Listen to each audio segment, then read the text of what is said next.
రాక్షసులు వేదరాశిని దొంగిలించగా, ఆ రాక్షసులను సంహరించి ఆ వేదరాశిని బ్రహ్మదేవుడికి అప్పగించి దేవతలకి, మానవులకి ఆ వేదాలను అందించినటువంటి జ్ఞాన స్వరూపం హయగ్రీవ స్వరూపం.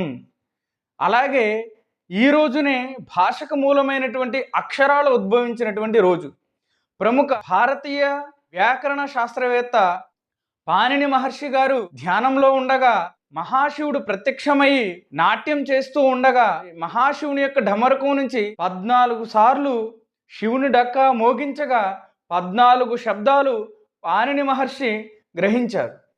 ఐవన్ రులుక్ అనేటువంటి 14 సూత్రాల నుంచే మనం చదువుకునేటువంటి వర్ణమాల ఆ నుంచి జ్ఞా వరకు ఉండేటువంటి అచ్చులు హల్లులన్నీ కూడా ఈ రోజే ఉద్భవించాయి. ఈ అక్షరాలు పదాలుగా మారి పదాలు భాషగా మారింది ఈ రోజునే. ఈ రోజే సంస్కృత భాష మాత పుట్టినరోజు.